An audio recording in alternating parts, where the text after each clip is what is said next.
Ce qui fait de l'horlogerie une passion qui soit passionnante, dévorante, intéressante au plus haut point, c'est pas seulement en fait l'objet horloger en lui-même. Parfois, on a aussi affaire à des exploits, qui soient sportifs, de l'aventure, mais aussi des inventions et des histoires de famille. Et aujourd'hui, j'ai envie de vous parler d'une entreprise qui est familiale, puisqu'encore aujourd'hui, à la tête de cette entreprise se trouve l'un des descendants directs de l'un des deux créateurs en fait de cette marque. Donc et si on plongeait ensemble en eau profonde, chatouiller un petit peu les grands fonds et découvrir la marque ZRC.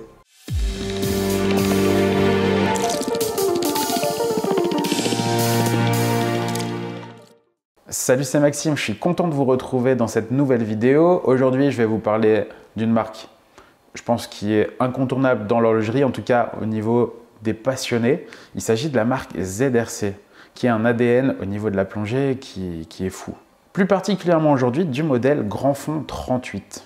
Alors, attention, il s'agit de la version de la série 2 qui est dépourvue de date. Mais avant de commencer cette vidéo test, je vous rappelle que ça me ferait super plaisir que vous vous abonniez si ce n'est pas déjà fait, parce que d'après les statistiques YouTube, il y a à peu près 80% des personnes qui regardent mes vidéos qui ne sont pas abonnées.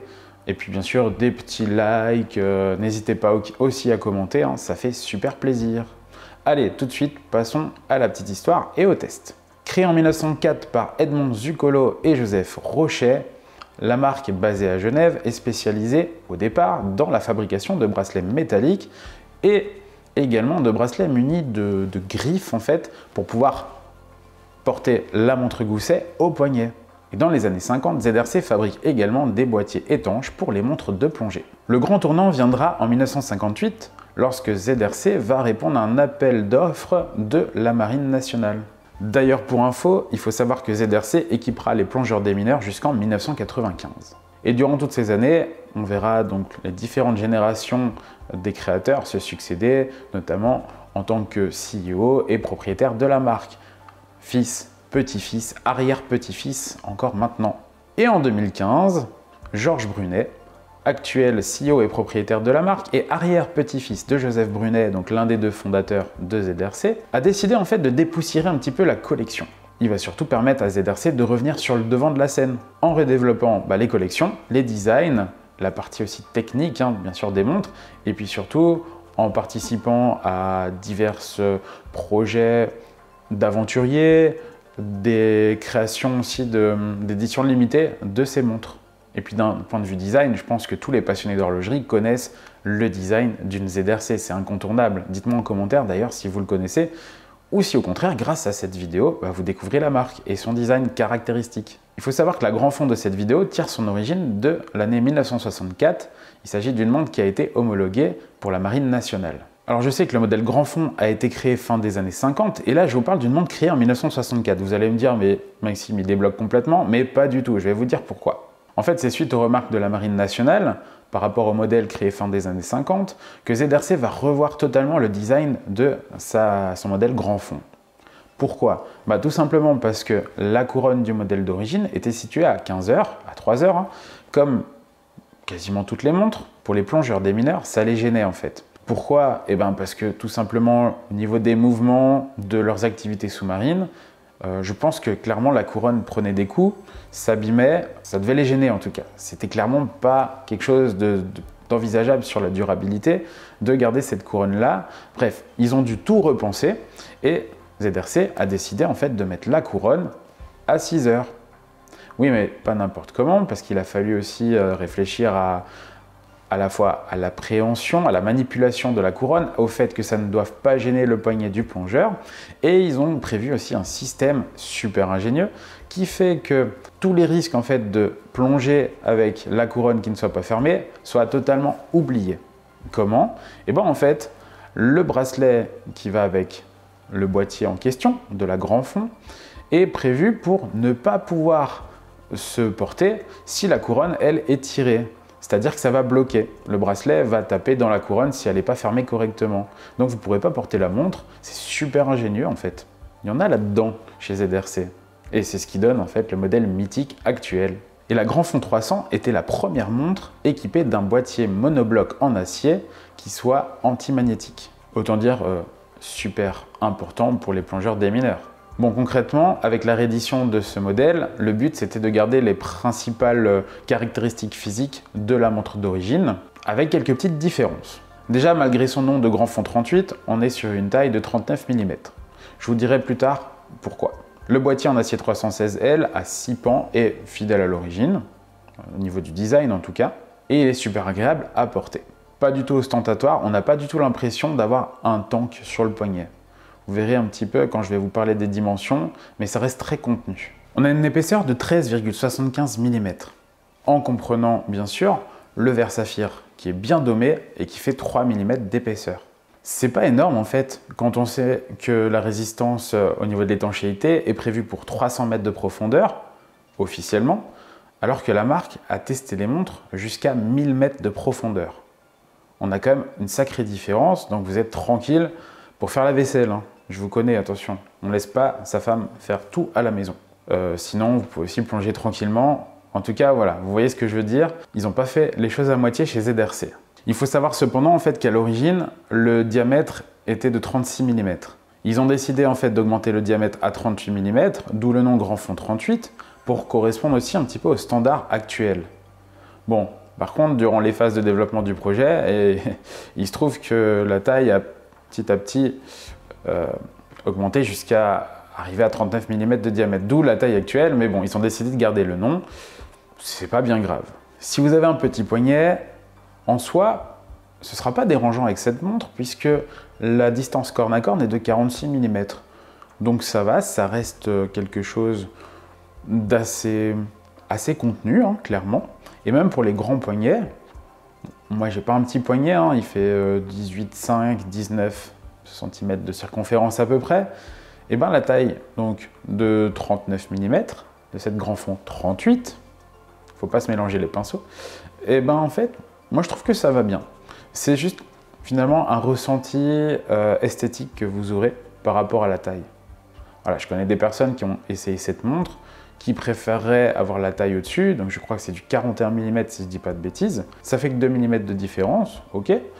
Après, il faut essayer. C'est pas compliqué, il faut essayer les montres avant de les acheter. Soit exactement ce que je fais quasiment pas. Mais jusqu'à présent, ça allait. Bon. Mais c'est un petit conseil, essayez les montres. Et là, en tout cas, le bracelet rend la montre assez confortable.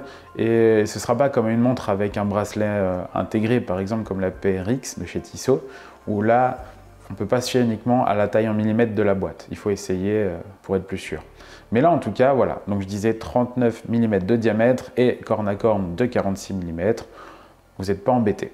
Ce qui est sûr, c'est que cette montre au poignet, elle dégage une sacrée personnalité. Vous n'allez pas croiser deux personnes avec la même montre au poignet, sauf si vous allez à un rassemblement de fans de ZRC, ok. Mais autrement, voilà, vous n'allez pas retrouver la même inspiration chez d'autres marques. Éventuellement, certains vont dire, oui, on a la marque Triton, on peut retrouver un petit peu le même style, certes.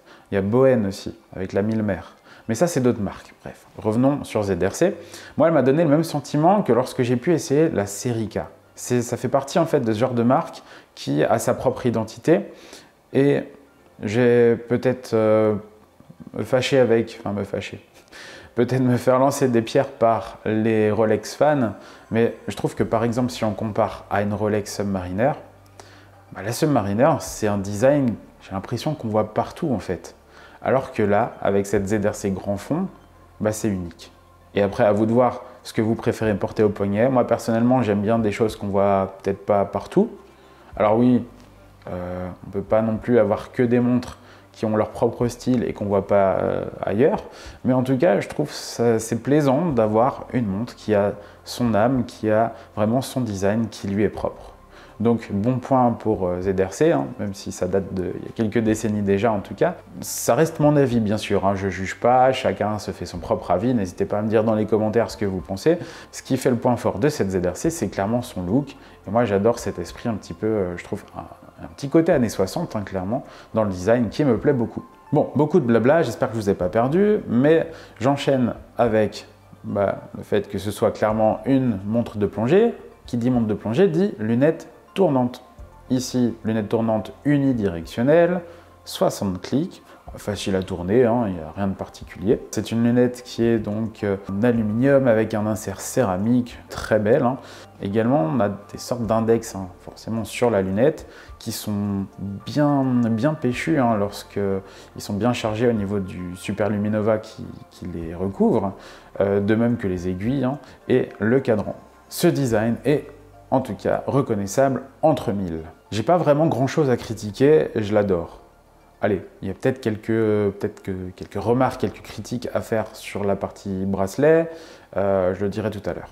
Ce qui est intéressant en fait dans son design, c'est la symétrie parfaite avec la couronne en fait qui se trouve à 6 heures. Pour les porteurs de montres au poignet droit, de toute façon, autant qu'à gauche, vous pourrez la porter. On ne vous fera jamais la réflexion sur le fait que vous portez la montre du mauvais côté, parce que là, pour le coup, et même, j'ai envie de dire pour les autres montres, on s'en fout du côté, chacun porte sa montre comme il veut. Évitez juste la cheville, c'est moins pratique pour lire l'heure. Petite précision concernant la couronne. Elle est siglée, du logo donc ZRC, mais c'est surtout que lorsqu'on ne sait pas, on ne va pas réussir à la dévisser. Parce qu'en fait, moi, c'est la première montre que je vois avec ce genre de couronne, c'est qu'elle est vissée en sens inverse. Donc, oubliez tout ce que vous savez sur le dévissage d'une couronne classique. Ici, vous tournez dans l'autre sens. À part ça, vous tirez, vous réglez comme n'importe quelle autre couronne. Et en parlant d'autres choses déroutantes, j'en viens au bracelet. Il est ingénieux. Il n'y a pas besoin d'outils pour le régler. Ça, c'est un bon point. Les maillons sont amovibles. Il n'y a pas vraiment de sens pour les mettre, en grande majorité en tout cas. Vous avez un système qui est super ingénieux, qui va se composer en fait en deux petites pièces de métal, une petite et une plus grande en fait, ça va coulisser l'une sur l'autre en fait, pour bloquer. Et au milieu en fait, vous aurez les maillons. Très sympa, ça demande un petit coup de main et quelques ongles, mais sinon c'est génial. Et autre particularité, c'est que le bracelet peut s'adapter par-dessus une combinaison de plongée, et ça sans réglage particulier. Parce qu'on a un système de lame à ressort qui rend le bracelet un petit peu comme élastique. Un peu à la même façon en fait que certains bracelets vintage, on va dire, qui étaient entièrement en maillon élastique en fait. Hein. Je me souviens, mon grand-père avait le même style de bracelet d'ailleurs sur ses montres. C'est aussi bien connu comme bracelet épilateur, puisque si vous avez des poils au poignet, c'est juste l'enfer. Et autre particularité de ce super bracelet, c'est le fermoir. Pareil, un petit peu de difficulté, on va dire, à mettre la montre au début.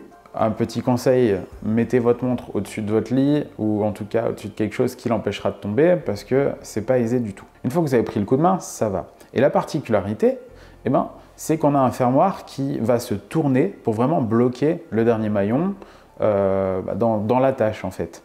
Et là, pour le coup, c'est une sécurité supplémentaire qui rend la montre plus difficile à voler, je dirais. Le petit point négatif, c'est qu'on a une impression en fait d'avoir un bracelet qui est léger, qui fait un bruit et une prise en main qui le rendent un petit peu cheap. On a l'impression que c'est du toc. C'est une impression hein, parce que je suis pas le seul à avoir eu donc cette sensation. Ça correspond finalement à, je pense, au bracelet aussi de l'époque des années 60 qui donne donc ce côté un petit peu cheap, mais c'est déroutant, clairement. Après, ça allège l'ensemble. Hein. Une fois posé sur le poignet, c'est super confortable, il n'y a pas de souci.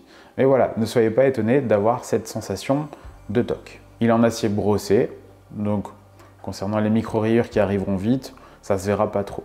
Et puis forcément, le fait d'avoir la couronne à 6 heures, ça donne une particularité au bracelet qu'on va devoir utiliser sur la montre, c'est qu'on ne pourra pas utiliser n'importe lequel de ces bracelets justement. C'est obligé d'utiliser un bracelet propriétaire, donc de ZRC, à voir après sur le catalogue ZRC, voir ce qui est proposé. Je pense que vous pourrez en trouver quelques-uns différents en acier, je pense aussi peut-être en caoutchouc, enfin vous verrez. Le cadran noir, lui, est assez reconnaissable. Il est pourvu à midi du logo ZRC, grand fond, présent dans un triangle. Bon, à 6 heures, les mentions habituelles, le nombre de rubis, ainsi que la mention Swiss Made, etc. Au niveau des index, on a la présence de chiffres arabes à 3, 6, 9 et 12 heures. Et pour les autres heures, il s'agit d'index bâton. On retrouve des aiguilles de type Magnum et une trotteuse type Lollipop, qui sont motorisés par un calibre Sellita SW200-1 de grade élaboré, ayant une réserve de marche de 38 heures et 28 rubis. Calibre automatique, remontage donc automatique et manuel possible, stop seconde. C'est cependant un calibre qui fait beaucoup parler de cette montre et surtout de son prix. Il faut savoir que le prix de 3 190 € paraît excessif aux yeux de certains, compte tenu du calibre qui est emboîté dedans. Beaucoup auraient aimé quelque chose de plus prestigieux au niveau du calibre, ou alors du coup un prix plus bas pour la montre. Dites-moi en commentaire si vous êtes d'accord avec ça. Oui, c'est un calibre SW200-1 Sellita, un petit peu à la même manière qu'un ETA 28-24. On peut se demander effectivement si c'est pas un peu cher payé. Ça dépend un petit peu de la philosophie, je pense, qu'on va avoir vis-à-vis de cette montre. À mon avis, les personnes qui vont l'acheter sont des passionnés de la marque, de l'histoire de la marque, qui vont voir au-delà du calibre. Et je pense que c'est comme ça qu'il faut voir cette montre en fait. Pas l'acheter par rapport au calibre. D'ailleurs, combien de personnes achètent une montre par rapport au calibre qui l'enferme ou par rapport au design ou à l'histoire de la marque et de la montre. Il ne faut pas oublier qu'on a quand même une montre qui possède une belle histoire, une grande histoire, des caractéristiques et un design qu'on ne voit pas ailleurs. Vraiment au niveau caractéristique, un boîtier monobloc, une étanchéité de 300 mètres officielle, testée à 1000 mètres, c'est quand même assez dingue. Et vraiment un design iconique. Une couronne à 6 heures, on ne voit pas ça à tous les coins de rue. Donc c'est par rapport à ça qu'il faudra réfléchir en fait, qu'il faudra mener un petit peu l'intention d'achat ou pas du coup. Après le calibre en lui-même, grade élaboré, ça donne une précision de plus ou moins 7 secondes par jour. Bon, c'est quand même pas dégueulasse. Enfin, le fond de boîte est gravé d'une manière similaire au modèle des années 60. On retrouve toujours le logo, également donc les encoches de serrage du fond. Et pour finir, le packaging qui lui est franchement cool. On voit pas ça partout. On n'a pas la surboîte, la boîte, le truc ronflant qu'on peut voir chez d'autres marques, qui fait plaisir, hein. Moi je dis pas le contraire. Moi ça me fait toujours plaisir aussi d'avoir une belle boîte. Mais là on a l'impression de retomber en fait plusieurs décennies en arrière, dans les années 60. On a l'impression d'avoir une boîte à lunettes rouge avec le logo ZRC gravé un petit peu doré dessus. Et puis quand on l'ouvre, on a la montre. Et en fait, on a plusieurs compartiments et tout au fond, on a un petit outil qui va servir à ôter le bracelet de la montre. Et voilà pour cette ZRC 38 sans date, à savoir donc il y a une version avec la date que je n'ai pas donc essayé, mais personnellement, c'est vraiment la version sans date qui a ma préférence. D'ailleurs, au niveau des montres de plongée, à la date, franchement, j'en ai rien à faire en fait. Je préfère un cadran qui soit épuré de toute date, c'est beaucoup mieux comme ça, selon mes préférences. Je tiens à remercier Tiger Watch, il se reconnaîtra, c'est un petit clin d'œil entre nous, et puis surtout Stéphane Clouzot, de la bijouterie Clouzot, que je pense plusieurs personnes connaîtront. Il est assez connu d'ailleurs aussi sur les forums. Merci à vous deux donc pour votre confiance. Et puis d'ailleurs, la bijouterie Clouzot avait fait une petite édition limitée avec ZRC qui était vraiment super chouette aussi. Malheureusement, il n'y en a pas eu pour tout le monde, mais bravo aux chanceux qui ont pu l'acquérir. Voilà, donc cette vidéo touche à sa fin. Je vous remercie d'avoir été présent jusqu'au bout. N'hésitez pas à vous abonner, à liker, à laisser un commentaire, ça fait toujours plaisir. Et puis, on se retrouve bien sûr dans une prochaine vidéo. À bientôt. Ciao, ciao!